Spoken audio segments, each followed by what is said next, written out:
네, 방금 소개받은 국회 입법조사처의 한인상 입법조사관입니다. 어, 저는 법학 베이스고 전공이 노동법입니다.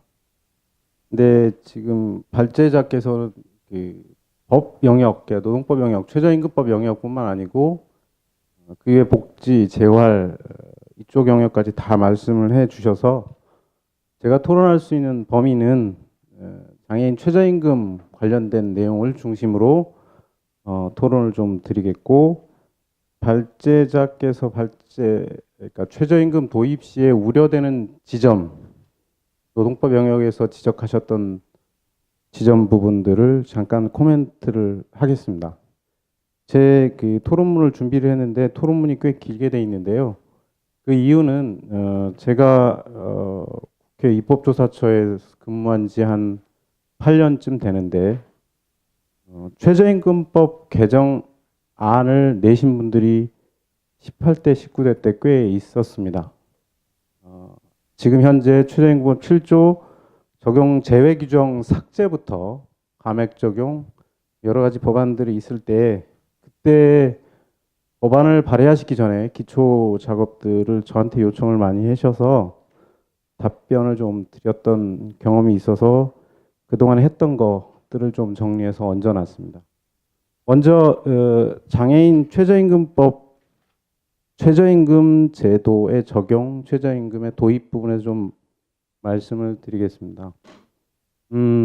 이 최저임금은 키워드를 좀 분류를 해보면 최저라고 하는 게 있고 임금이라고 하는 게 있고 그것의 영향으로 고용이라는 게 나타나고 그 다음에 장애인 고용과 관련해서는 지원이라고 하는 것이 이 네 개 키워드가 연결이 될 것 같습니다. 기본적으로 우리 아까 연맹회 회장님께서 말씀을 하셨는데 최저임금법은 두 가지 정책적 고려가 묶어져 있는 법입니다. 제도이기도 하고 제 개인적으로는 사회정책적 고려가 강하게 배어 있는 법이 최저임금법입니다. 그럼에도 불구하고 놓을 수 없는 것이 경제정책적 요소도 있다라는 거죠. 그게 임금이라고 하는 거죠. 그래서 최저임금 제도는 기본적으로 노사 당사자가 임금을 결정하는 과정에 사회정책적 고려가 반영하여서 국가가 최저기준을 정하는 거죠. 그 최저기준에 개입을 하는 거죠. 그렇게 해서 보호 대상 그리고 최저라는 기준은 기본적으로 인간으로서 살 수 있는 기본적인 기준을 설정을 한 거죠. 그런 의미에서 최저임금법은 사회정책적 고려가 반영된 법이고 제도다 이렇게 이해하시면 될 것 같습니다. 그 다음에 그 제 토론문에서 네 번째 네모일 것 같은데요. 적용 대상입니다. 그러다 보니 기본적으로 최저임금법은 적용 대상을 근로자로, 노동자로 하고 있습니다. 네, 그래서 이 부분 이제 뒤에 조금 더 말씀을 드리겠고요. 우리 아까 발제 선생님께서 말씀하셨던 부분과 연동해서 좀 말씀을 드리겠습니다. 그 다음에 최저임금법 적용 제외 제 7조 부분인데요. 그 내용을 보면 정신장애나 신체장애로 근로능력이 현저히 낮은 자, 그 밖에 최저임금을 적용하는 것이 적당하지 아니하다고 인정되는 자, 인가받은 자, 이런 내용들이 있습니다. 그리고 이 연역적으로 보면 이 제도는 최저임금법이 1986년에 제정이 됐는데 좀 특이하죠. 헌법상의 최저임금제 실시는 1987년 개헌으로 돼 있었는데 최저임금법은 1986년에 제정이 됐습니다. 그리고 기본적으로 여기서 늘 나오는 게 근로 능력이라는 게 생산성, 요것들을 고려를 해서 적용 제어를 해놨다라는 거를 확인이 되고요. 그다음에 현저한 지장이라고 해서 이때 현저한 지장에 대한 판단, 동일 또는 유사 직종의 최저임금을 받은 다른 근로자 중에서 가장 낮은 근로 능력자의 평균 작업 능력에도 미치지 못한다. 이걸 기준으로 한다라고 이런 내용들은 쭉 소개를 해놨는데요. 이 부분들은 그냥 한번 참고하시면 될 것 같고 이미 또 설명들이 많이 돼 있습니다.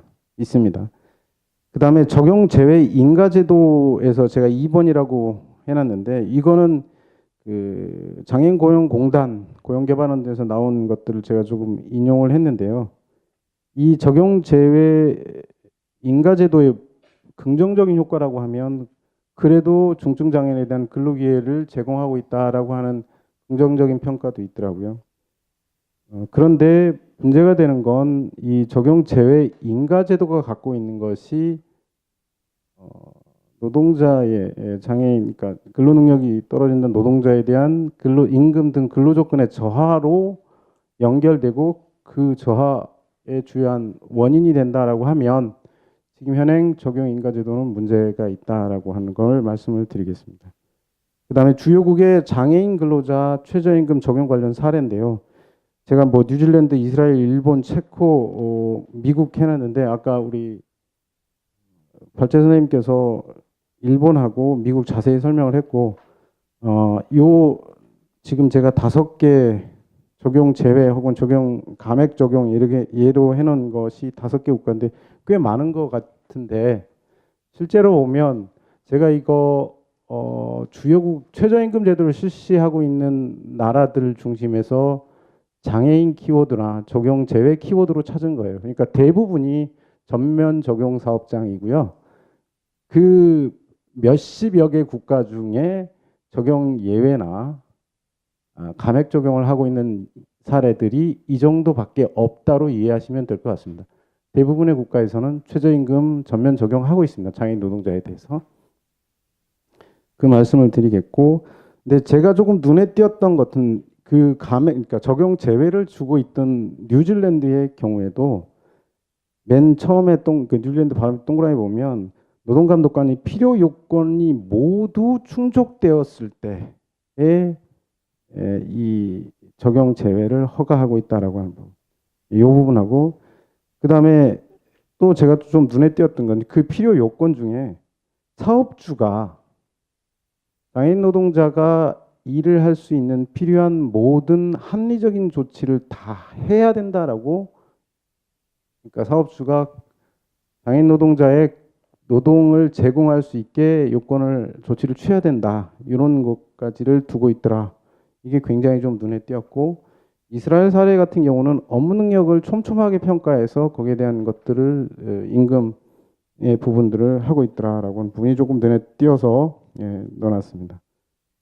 그 장애인 최저임금 적용 제외 문제점 개선 방안 부분들에서 제가 그 4번으로 해놓은 것 중에 보면 임금 등 근로 조건의 저하 부분 이게 문제점으로 지적되고 있고, 또 하나는 그 두 번째 네모에 보면 장애에 대한 차별인데요. 규범적으로 규범학적으로 또 기본권 측면에서 보면 최저임금법 제7조는 평등권 침해 차별 맞습니다.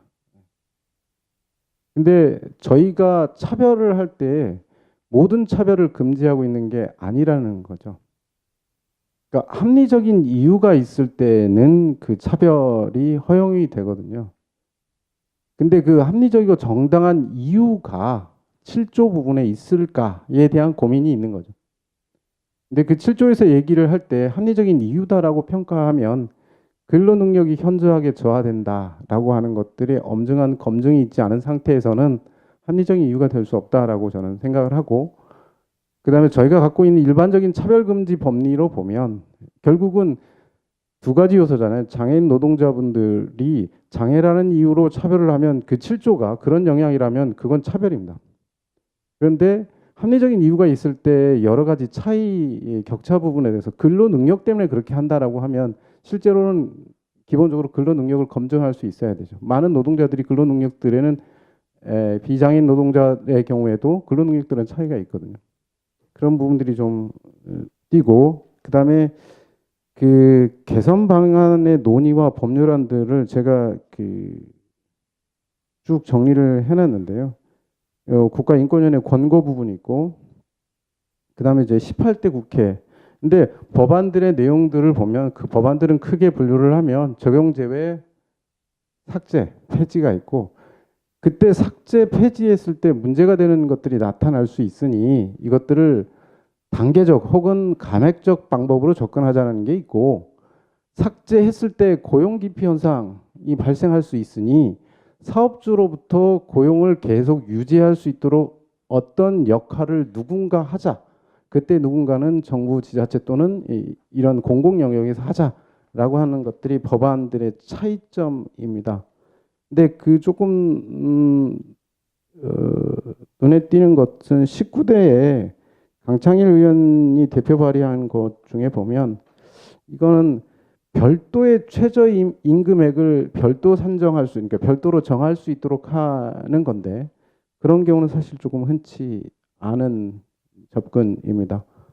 지금 현재도 우리 최저임금법에는 일부의 경우에 다른 최저임금 설정할 수 있는 법률이 조항이 있긴 한데 한 번도 사용된 적은 없습니다.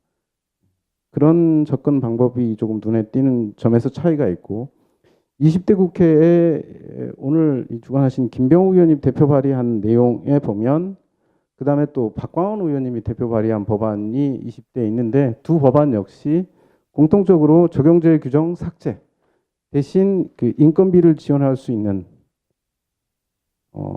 별도 조항을 최저임금법에 두자라고 돼 있고 박광원 의원 발의 법안에는 그 지원 한도를 최저임금액으로 한다 이렇게 되어 있습니다. 근데 이 법안들의 취지나 지금 현재 갖고 있는 그 최저임금 적용 제외 인가제도의 문제 때문에 그 부분이 분명히 개선돼야 된다라고 하는 그 취지에는 공감을 하고 대개 법안들이 다 그 방향으로 가고 있습니다. 다만 그 방법론을 취했을 때 어떻게 할 건가의 가장 큰 문제가 고용노동부에서 이 18대, 19대 때 이 법안 심사 과정에서 회의록들을 보면 우려하는 게 두 가지 지점으로 나옵니다. 첫 번째는 고용 기피 현상이 발생할 수 있다. 그러니까 장애인 노동자의 노동권, 근로권이 좀 침해될 수 있다라고 하는 게 첫 번째 나오는 거고 또 하나는 만약에 이게 감액 적용의 사례나 이게 합법적으로 새로운 제도가 만들어진다면 기존의 최저임금을 적용할 때에 적용했던 장애인 노동자들의 임금이 떨어질 수 있다. 이런 우려들도 하고 있던 걸로 보여집니다. 예. 기본적으로 저는 이게 사회정책적 고려에 의한 최저임금 제도고 최저임금법이긴 하지만 경제정책 부분들에서 고려를 안 할 수 없는 부분이 고용 기피 현상일 겁니다. 그래서 그것들을 어떻게 해소해 나가는 것이 장애인 노동자의 최저임금 보호와 장애인 노동자의 고용을 안정하는 것이 연결이 될 수 있을까 하는 부분인데 그분들은 아까 우리 발제 선생님 변 교수님께서 말씀하셨던 것처럼 지원 부분이 분명히 필요한 거고 그 부분의 비용 추계 부분은 저기 김병욱 의원님 발의 법안하고 있었던 것 중에 보니까 2011년까지 총 3,874억 정도 추계 부분이 저기 예산정책처에서 나왔던 추계 부분이 있는 것 같더라고요. 그 정도의 비용 부담이 있을 텐데 그 비용 부담의 주체가 고용노동부여야 되느냐, 복지부여야 되느냐, 이 부분들은 예산 편성 과정이라든지 이런 것들을 같이 고민해서 만들어가야 될 부분이다라고 생각을 합니다. 저 개인적으로는 최저임금, 그러니까 이런 입법례가 규범적으로 합법적으로 차별을 명시적으로 법률을 설정하는 것들은 타당하지 않은 입법예로 보여집니다. 개인적으로는. 그러면 다른 가능성들을 고려를 할 때 현행 7조는 최저임금 7조는 분명히 개정이 필요하다라고 하는 말씀을 드리고 두 번째로 그렇게 되면 그 이후에 악용의 사례들이 나타날 수 있는데 그 부분 중에 아까 발제 선생님께서 말씀하셨던 이 중증장애인들이 초중증장애인들이 주로 있는 직업재활시설의 경우에 이게 노동이냐 복지냐 뭐 이렇게 되는데 그런 경우 기본적으로 최저임금법의 수혜를 받으려면 노동자이기 되기 때문에 이 부분의 논란 부분들이 좀 해소돼야 되는데 만약에 최저임금법이 확대 적용될 경우에 이런 식으로 접근할 수 있을 수 있겠다라고 하는 우려가 하나 생기고요. 두 번째 우려는 그 시간제 노동, 시간제 고용이 나타날 수 있다라고 얘기를 했는데, 저는 그 경험을 네네. 두 가지만 말씀드리고 말씀드립니다. 아마 제가 그 경험을 했던 건 택시 노동자의 최저임금법 개정되고 나서 택시 운수업에서 접근했던 방법이 이런 형태로 나타납니다. 나타난 바가 있습니다. 그러니까 원래 택시 노동자 8시간 일하는데 약정된 소정 근로시간을 4시간으로 줄이면 그 소정 근로시간 4시간에 대한 최저임금을 맞춰서 지급하면 그건 최저임금법 위반이 안 되거든요. 그러니까 이 경우처럼 최저임금법의 기준이 되는 기준 시간을 줄여버리면 똑같은 금액이 가도 최저임금법 위반이 안 될 수 있다. 이런 악용의 소지들이 있기 때문에 그것도 좀 고려를 해야 된다라고 하는 부분이 생각이 났고, 마지막 하나는 근로감독 중요성을 강조하고 마무리를 짓도록 하겠습니다. 예, 그거는 이 차기 정부에서도 여러 가지 의원들, 그러니까 후보들이 제시한 바 있습니다. 근로감독이 철저하게 이루어지지 않으면 특별하게 노동관계법 개정에 있어도 입법 효과는 그렇게 크지 않다. 예, 이 정도로 제 토론을 마치겠습니다. 감사합니다.